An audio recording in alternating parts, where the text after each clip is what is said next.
Good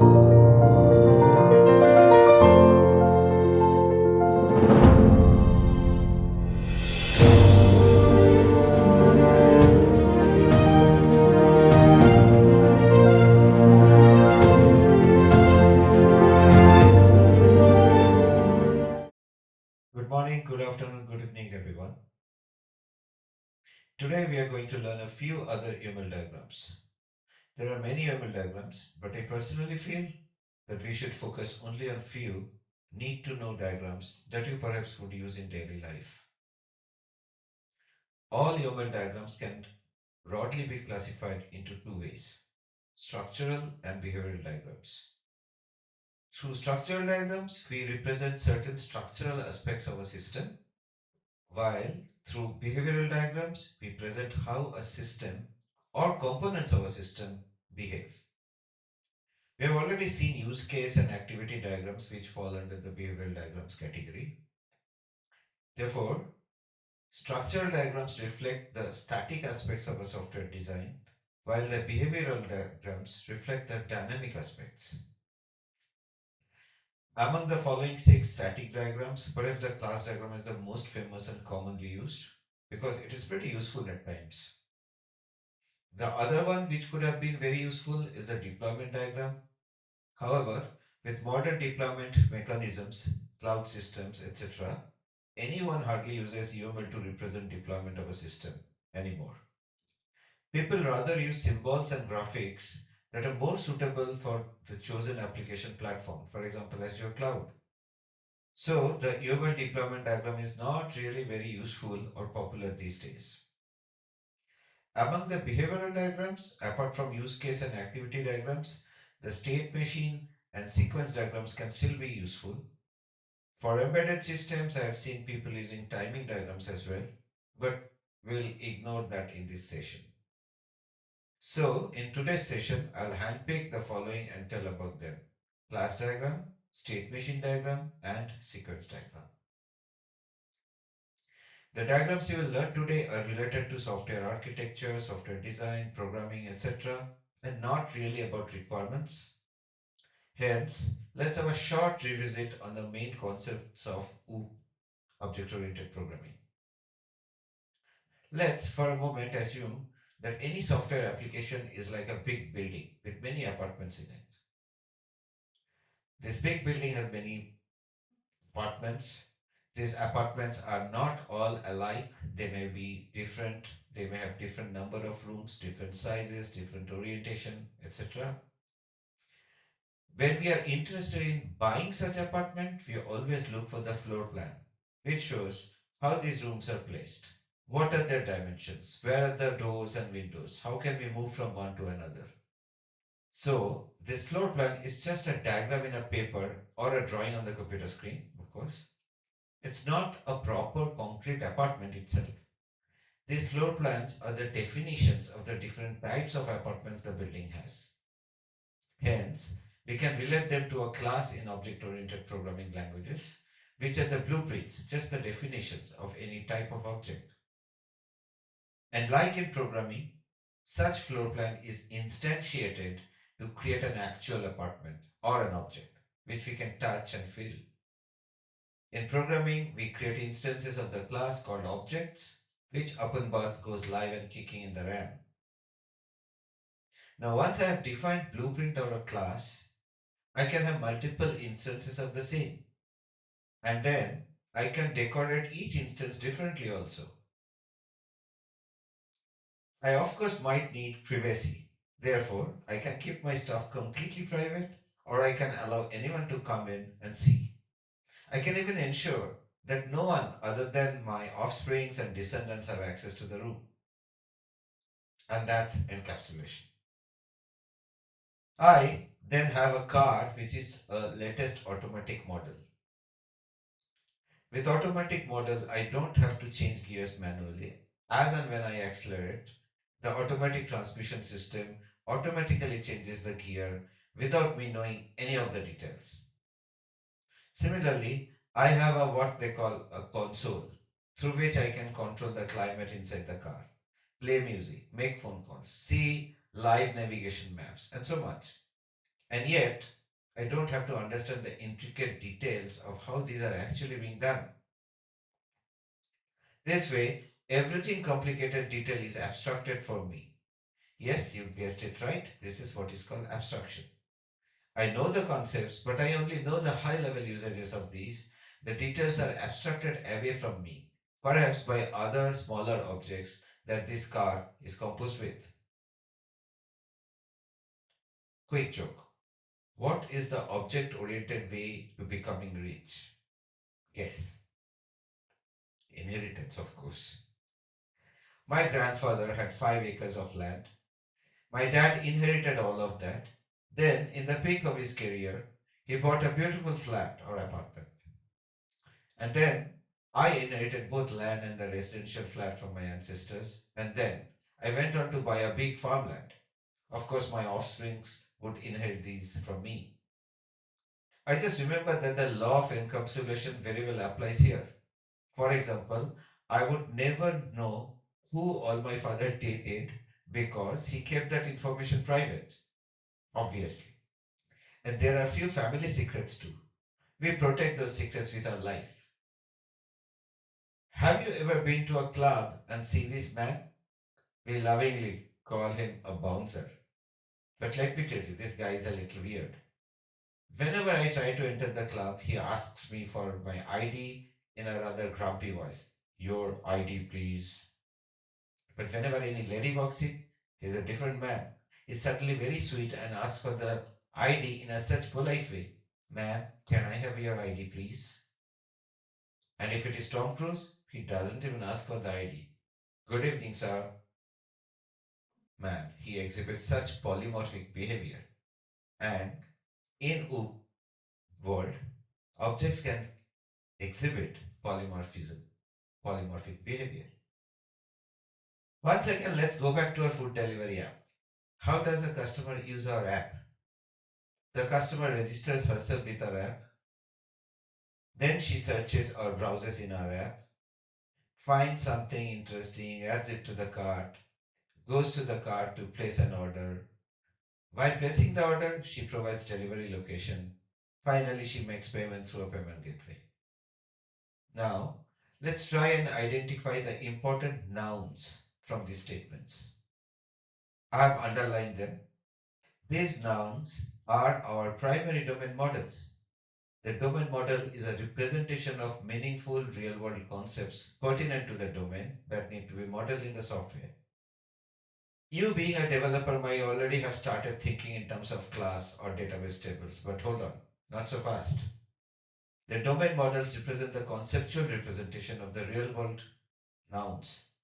We still have to figure out what information do we need to store about these models. What operations can be performed by these models? When we start filling up the details called properties or fields or attributes, we now have to start thinking a little deep. For example, what is the difference between an item and a line item? It was never mentioned before in our list of nouns. The truth is, there will be more nouns that are hidden from the requirement specification. You, as a software architect or a designer or a programmer, have to figure it out. While an item is just a product, a line item is the representation of that product in the cart or the order, which now also has two additional properties, quantity and price. Because both cart and order can contain multiple line items, they are shown as array. A cart can have zero or more line items, while an order must have at least one line item. Note that I've removed payment gateway. Why? Because in most cases, the food delivery system we develop won't have its own payment gateway, but it would connect to some third party payment gateways. We started with a domain model with multiple entities representing the real world. That's the food delivery app.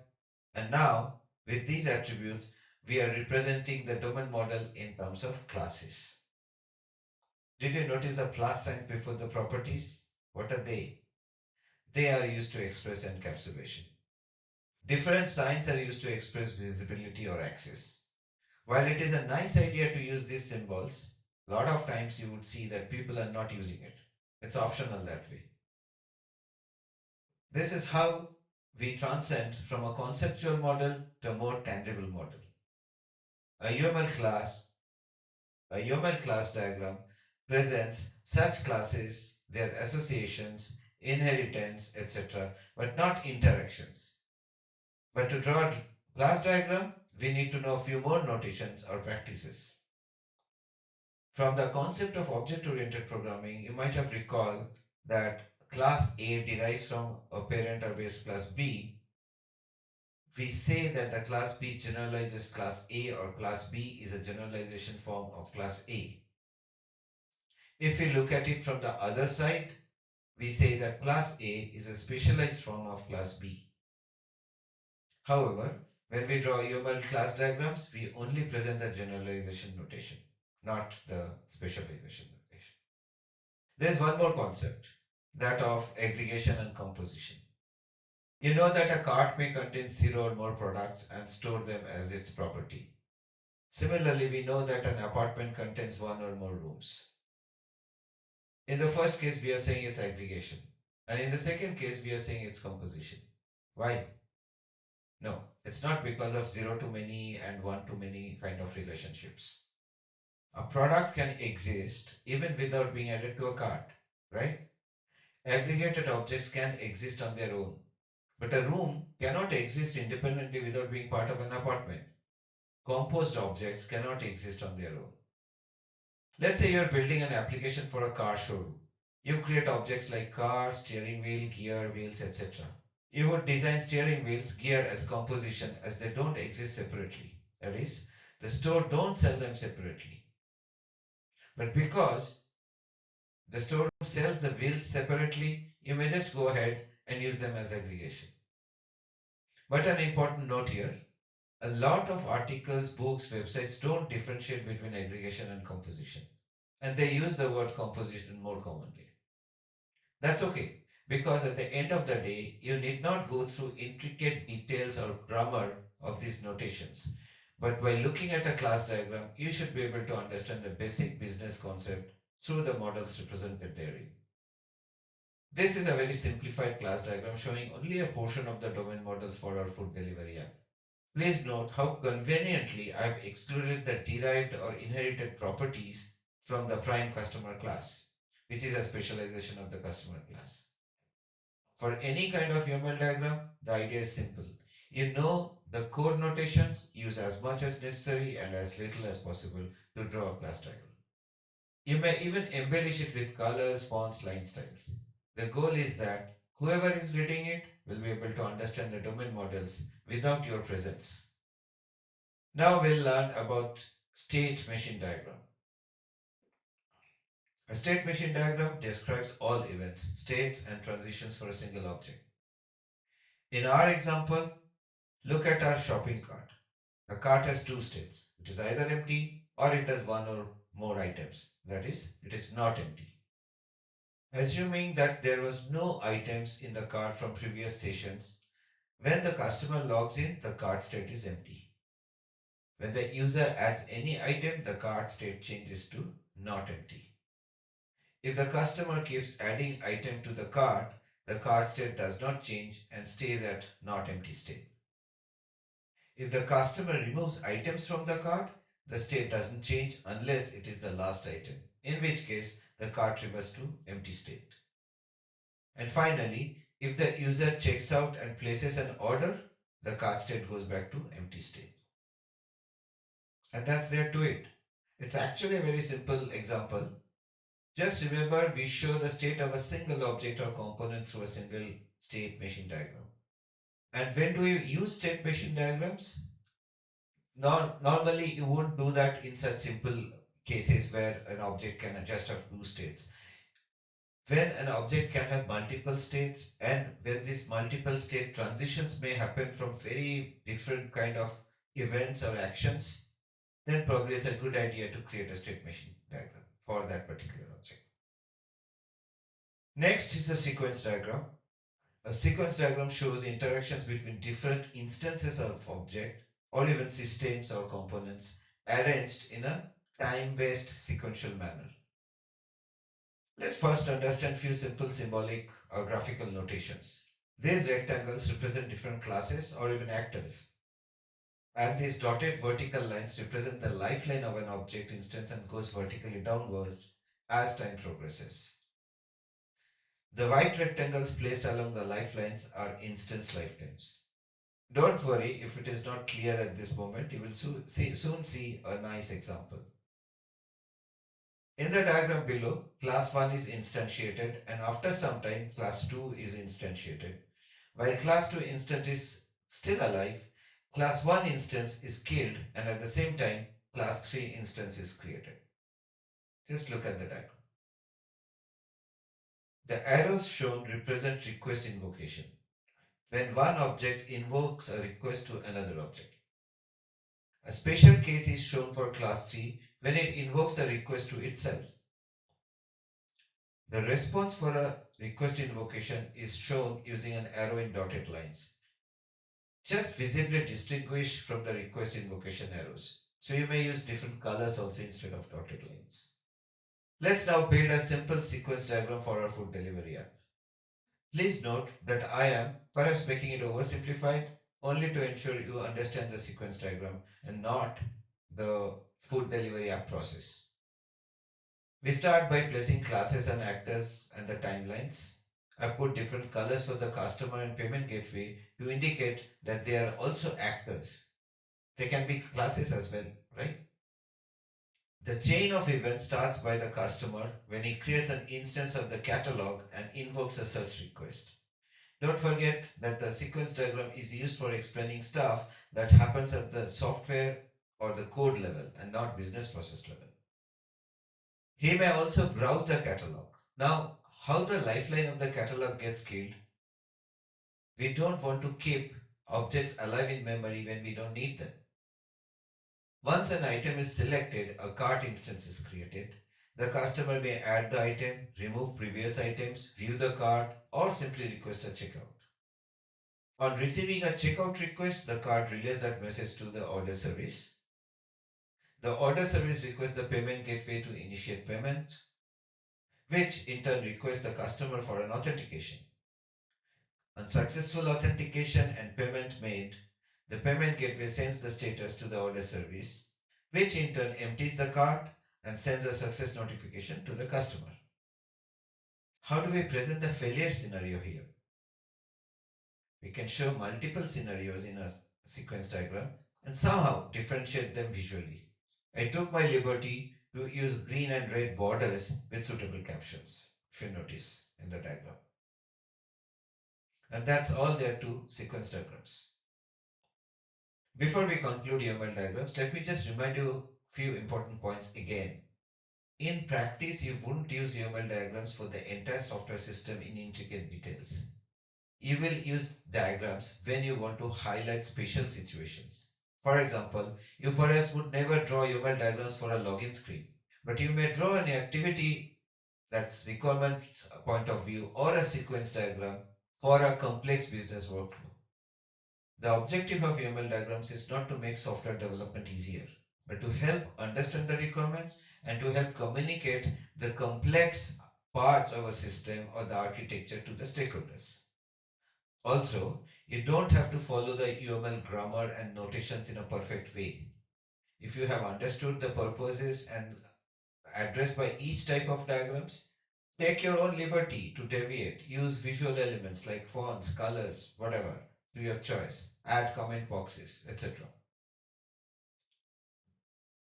Next, coming up are software design principles. I'm sure you have been eagerly waiting for those.